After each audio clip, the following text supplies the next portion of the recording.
In the horse country of Dutchess County, New York, police race to the scene of a terrible accident, but the victim's injuries tell another story. It just didn't fit falling down a flight of stairs. Could Dr. Lee uncover the evidence needed to prove murder and catch a killer?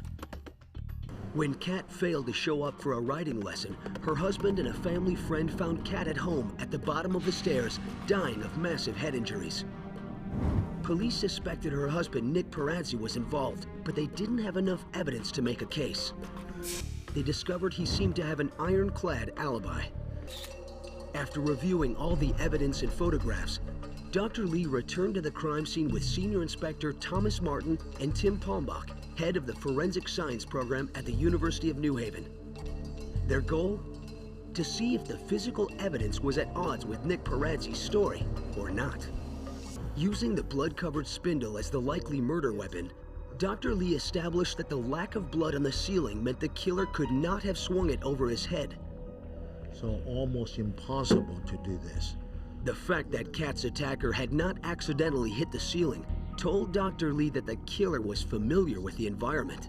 Two things more than likely took place, and one is that part of the speeding injury took place apparently as the victim is trying to get away and go up the stairs, and an additional segment of the beating is taking place at a point when she is now on her back laying at the base of the stairs. Now that Dr. Lee knew how and where Kat was hit, he could examine the bloody clothing taken from Peradze to see if his story held up.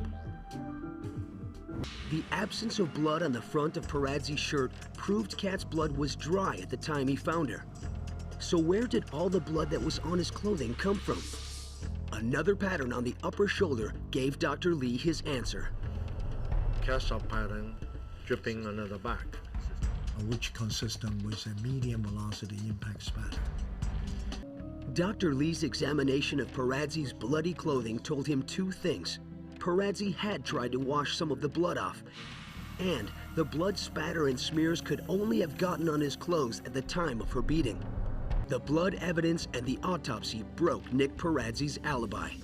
He was charged with the murder of his wife. He set up a lot of good alibi, purchased the gas, talked to people, come back with a friend. So he had a perfect alibi, but scientific evidence shows inconsistent with his alibi. While preparing for the trial, prosecutors also discovered a history of domestic violence in their relationship. I didn't think that she should marry Nick. First off, he had, like 2 months prior, had an affair with a woman in a hotel, and Kat found them there. The other one was he had been rough with her physically. Nick Peradze had not realized that a careful scientific analysis would destroy both his alibi and his explanation for how Kat's blood got on his clothes.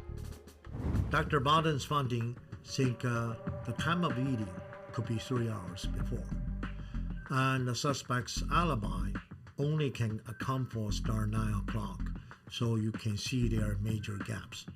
Dr. Barton and Dr. Lee's evidence left no doubt that Peradze was without an alibi at the time the beating took place.